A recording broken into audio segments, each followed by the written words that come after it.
इस दुनिया का चाहे कोई भी माता पिता हो, अपने बच्चों का एक बेहतर भविष्य बनाने के लिए दिन रात मेहनत करता है।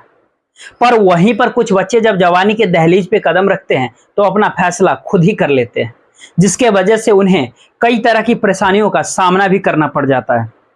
आज की कहानी में भी सेम कुछ ऐसा ही होता है, जिसके वजह से ना सिर्फ एक लड़की हमेशा के लिए इस दुनिया को छोड़ करके चली जाती है, बल्कि उसके बाद कई लोग सलाखों के पीछे भी पहुंच जाते हैं। वाकई में दोस्तों, आज की जो कहानी है यह आपको भी कहीं ना कहीं सोचने और समझने पर मजबूर कर देने वाली है।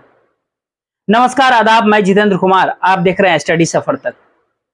आज की जो सच्ची घटना मैं आपको सुनाने वाला हूं, दरअसल यह घटना है उत्तर प्रदेश का। उत्तर प्रदेश का एक जिला पड़ता है फिरोजाबाद, और इसी फिरोजाबाद का एक इलाका आता है सिरसागंज। सिरसागंज इलाके के अंतर्गत एक कॉलोनी आता है सुदामा नगर, और इसी सुदामा नगर कॉलोनी का रहने वाला उमरपाल यादव।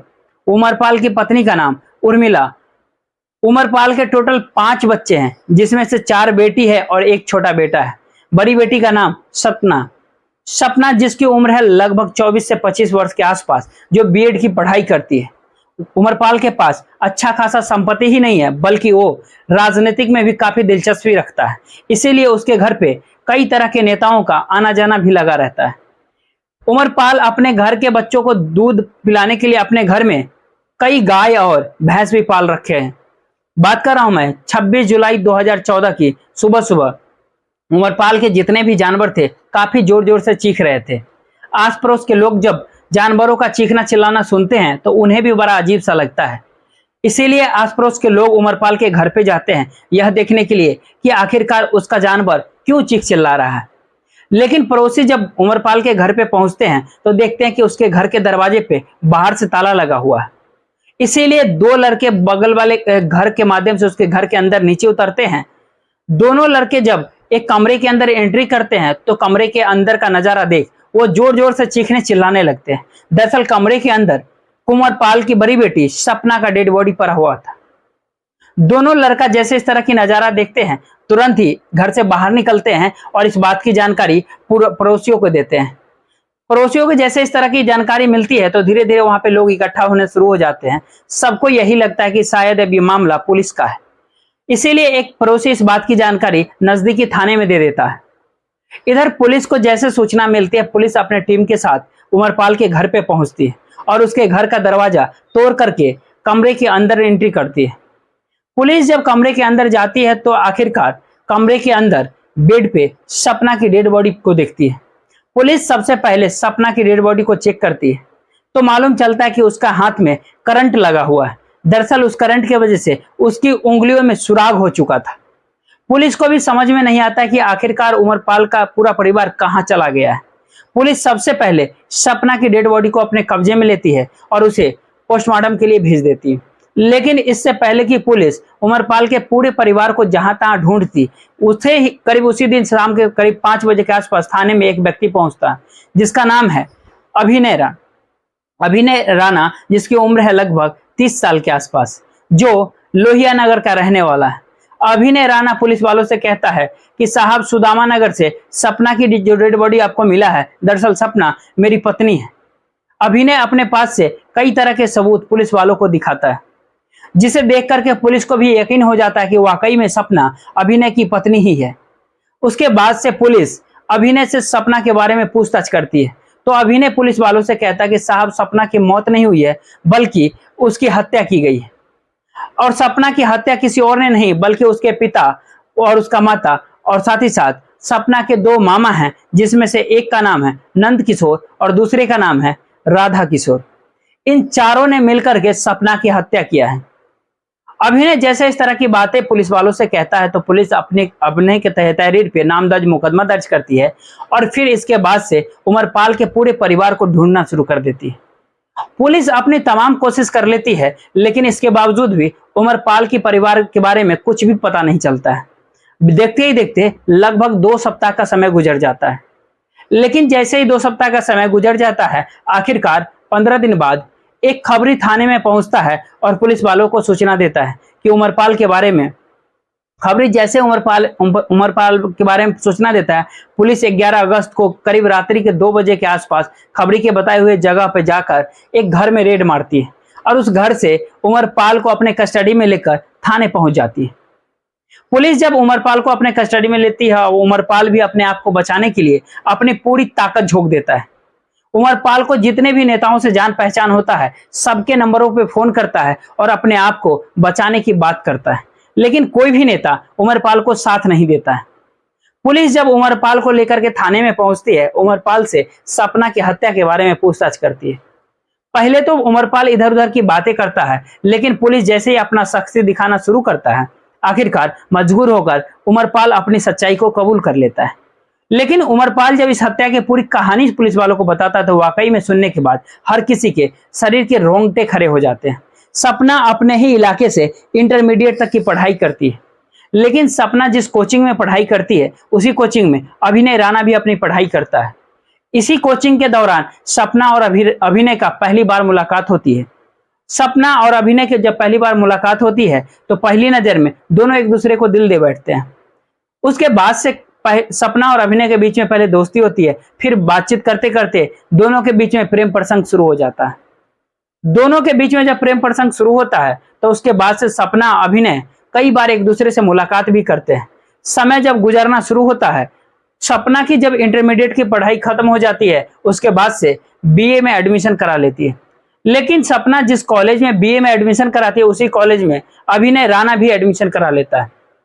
3 साल का और समय गुजरता है। इन 3 सालों तक दोनों की पढ़ाई तो पूरी हो जाती है, लेकिन उसके बाद से सपना बीएड में दाखिला ले लेती है और अभिनय अपनी पढ़ाई छोड़ देता है। लेकिन अभिनय जब अपनी पढ़ाई छोड़ देता है, तो फिर अपने ही इलाके में शराब का ठेका चलाने लगता है, जिसके वजह से अभिनय अच्छा खासा पैसा भी कमाता है। अभिनय के पिता का नाम शिशुपाल है, शिशुपाल सिंह, जो एक पुलिस वाला है। शिशुपाल के पत्नी का नाम प्रेमा देवी। शिशुपाल का एक बड़ा बेटा भी है, जिसका नाम है अभिषेक। शिशुपाल सिंह अपने एरिया का काफी दबंग व्यक्ति है। सपना और अभिनय का जब 5 साल का प्रेम प्रसंग शुरू होता है, उसके बाद से दोनों शादी करने के लिए फैसला कर लेते हैं। लेकिन जैसे ही 5 साल का समय गुजरता है, आखिरकार एक दिन इस बात की जानकारी सपना के पिता को पता चल जाता है।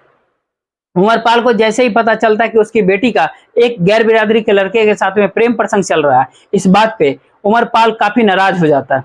अपनी बेटी को डांट फटकार ही नहीं लगाता, बल्कि उसके कॉलेज आना जाना भी बंद कर देता है।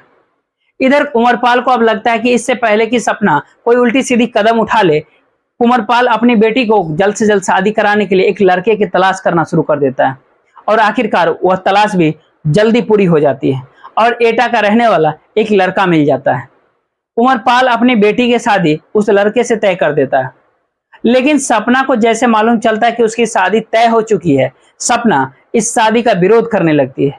सपना अपने पिता से कहती है कि मैं किसी भी कीमत पे यह शादी नहीं कर सकती हूँ। अगर मैं शादी करूंगी तो सिर्फ और सिर्फ अभिनय से ही करूंगी। लेकिन सपना जैसे इस तरह की बातें पिता से कहती है, उसके बाद से उमरपाल अपनी बेटी के ऊपर कई तरह की पाबंदी लगा देता है। लेकिन जब सपना के ऊपर कई तरह की पाबंदी लग जाता है, उसके बाद से अभिनय से मिल नहीं पाती वो। अब किसी भी तरीके से सपना अपनी छोटी बहन प्रार्थना से मोबाइल ले लेती है और उसी मोबाइल के जरिए अभिनय के नंबर पे फोन करती है और यह सारी बात अभिनय से बताती है। रोते हुए अभिनय से कहती है कि मेरी शादी तय हो चुकी है और याद रखना, मैं यह शादी किसी कीमत पे नहीं करूंगी। अगर शादी मैं करूंगी तो सिर्फ और सिर्फ तुमसे ही करूंगी। सपना जैसे इस तरह की बातें अभिनय से कहती है, तो अभिनय भी सपना को समझाते हुए कहता है कि तुम चिंता मत करो, हम दोनों के दोनों बालिग हैं और हम अपनी मर्जी से शादी कर सकते हैं। तुम थोड़ा सा इंतजार करो, मैं कोई ना कोई रास्ता निकालता हूँ। सपना अभिनय से कहती है कि जो तुम्हें भी करना है जल्दी से करो, क्योंकि मेरे पास वक्त नहीं है। लेकिन सपना जैसे इस तरह की दबाव अभिनय के ऊपर डालती है, तो अभिनय भी काफी परेशान रहने लगता है और सपना से शादी करने के लिए एक षड्यंत्र बना लेता है। और इसी षड्यंत्र के तहत फिर से सपना के बहन का नंबर पे 29 मई 2014 को फोन करता है और उससे मिलने के लिए मार्केट में बुलाता है। सपना को जब मिलने के लिए अपने पास बुलाता है, तो सपना भी अभिनय से मिलने के लिए अपनी छोटी बहन प्रार्थना के साथ घर से निकलती है। घर से निकल करके जब वो अभिनय के पास पहुंचती है, तो देखती है कि अभिनय के पास ऑलरेडी पहले से 2-3 महिलाएं मौजूद थी और लगभग 3 से 4 पुलिस मौजूद थे। उसके बाद से अभिनय सपना को लेकर के आर्य समाज मंदिर में जाता है और उसी मंदिर में रीति रिवाज के तहत उससे शादी कर लेता है। शादी करने के बाद अभिनय सपना के छोटी बहन प्रार्थना को उसे घर भेज देता है और सपना को अपने साथ लेकर के घर चला जाता है। सपना को जब अपने साथ घर लेकर के जाता है तो अभिनय के माता पिता भी बड़ी खुश होते हैं और सपना को बहू के रूप में स्वीकार कर लेते हैं। लेकिन इधर प्रार्थना जब अपने घर पे पहुंचती है उसके साथ में जब सपना के उसके घर वाले नहीं देखते हैं, इस बात पे सपना के पिता प्रार्थना से पूछताछ करते हैं कि सपना कहाँ पर है। तो प्रार्थना अपने पिता से झूठ बोलती है कि जब हम मार्केट में गए थे तो दीदी मुझे चकमा दे करके न जाने कहाँ भाग गई। लेकिन प्रार्थना जैसे इस तरह की बातें अपने पिता से कहती है तो उसके बाद से उमरपाल अपनी बेटी के नंबर पर फोन करता है। सपना जब फोन उठाती है तो अपनी सारी सच्चाई अपने पिता से बता देती है। सपना कहती है कि दरअसल मैंने अभिनय से शादी कर लिया है और मैं अपने ससुराल आ चुकी हूँ। सपना जैसे इस तरह की बातें अपने पिता से कहती है तो इसे सुनकर के उमरपाल को अपने कानों पे यकीन ही नहीं होता है। उमरपाल अपनी बेटी को काफी समझाता है, कहता है कि तुम सही सलामत से घर आ जाओ क्योंकि तुम्हारी वजह से हमारी कॉलोनी में काफी बदनामी हो रही है। लेकिन सपना कहती है कि मैं अब कभी भी वहां पर वापस नहीं आऊंगी। दरअसल मैं अब अभिनय से शादी कर चुकी हूँ और मैं अपने पति के ही साथ रहूंगी। उमरपाल अपनी बेटी को काफी समझाने की कोशिश करता है लेकिन सपना अपने पिता की एक बात नहीं मानती है। इस बात पे उमरपाल इस कदर से गुस्से में आ जाता है कि तुरंत ही अपने दोनों सालों के नंबर पे फोन करता है और उन्हें घर पे बुलाता है और उन दोनों से सपना की सारी कहानी बताता है और उनसे पूछताछ अब तुम ही लोग बताओ कि अब मैं क्या करूं। तो इसमें उमरपाल दोनों साले उसके सुझाव देते हुए कहते हैं उमरपाल के कि मैं अभिनय को छोड़ूंगा नहीं। जब बैठ करके आपस में बातचीत करते हैं तो बातचीत करते करते आखिरकार एक फैसला निकालते हैं कि सपना के मामा उसके पिता को समझाते हुए कहते हैं कि इसमें गलती अभिनय की नहीं है बल्कि सारी की सारी गलती सपना की है। तो सपना ही घर छोड़ करके भागी है और जाकर अभिनय से शादी की है। हम सपना को समझाते हैं और उसे घर लाने की कोशिश करते हैं। जैसे कुछ दिन का समय गुजरता है, इधर अभिनय के पिता अपनी बहू से कहता है कि मेरे बेटे ने तुमसे शादी तो कर लिया लेकिन इस शादी के बारे में किसी को जानकारी नहीं। क्यों ना तुम्हें अपने पिता से बातचीत करो, तुम अपने पिता के पास चले जाओ और फिर एक शादी की तारीख तय करते हैं और बड़ी धूमधाम से हम तुम दोनों की शादी करते हैं। लेकिन अभिनय के पिता जैसे इस तरह की बातें सपना से कहता है तो सपना अपने ससुर को समझाते हुए कहती है कि ये किसी भी कीमत पे मुमकिन नहीं, मैं अपने पिता के घर नहीं जाऊंगी। इसीलिए शिशुपाल अपने बेटे की शादी सबको बताने के लिए घर पे दावत रखता है और कहता है कि मेरे बेटे ने लव मैरिज कर लिया है, इसीलिए मैं अपने घर पे दावत रखता हूँ। लेकिन जैसे ये दावत रखता है इस बात की जानकारी सपना के पिता को पता चल जाता है। सपना के पिता को लगता है कि अगर वाकई में शिशुपाल ने यह दावत दे दिया तो सारे लोगों को मालूम चल जाएगा कि सपना ने उसके बेटे के साथ भाग करके शादी कर लिया है। इसीलिए अब उमरपाल एक षड्यंत्र बनाता है। इससे पहले कि शिशुपाल के घर पे दावत दिया जाता, उमरपाल अपनी बेटी के साथ सपना के ससुराल में जाती है और सपना के ससुर से कहता है कि दरअसल मैं अपनी बेटी को ले जाने के लिए आया हूँ, मैं भी चाहता हूँ कि मैं अपनी बेटी को घर पर ले जाऊं और इस शादी की तारीख तय करते हैं और फिर इन दोनों की शादी बड़ी धूमधाम से करते हैं। उमरपाल जैसे इस तरह की बातें शिशुपाल से कहता है तो शिशुपाल को भी उसकी बातों पसंद आ जाती है। उसके बाद से शिशुपाल अपनी बहू को समझाते हुए कहता है कि तुम अपने पिता के साथ चले जाओ, लेकिन सपना अपने पिता के साथ जाने के लिए तैयार ही नहीं थी। कैसे भी करके शिशुपाल और उसका बेटा सपना को समझा करके तैयार कर देते हैं। उसके बाद से सपना अपने पिता के साथ घर वापस आ जाती है। लेकिन जैसे इधर घर पे पहुंचती है उसी रात को ही शिशुपाल सपना के कमरे में जाता है और उसका दरवाजा अंदर से सिर्फ छिटकिनी लगा देता है और फिर वहां सपना को समझाते हुए कहता है कि जिस एटा के लड़के से हमने तुम्हारी शादी तय की है तुम उसी से शादी कर लो।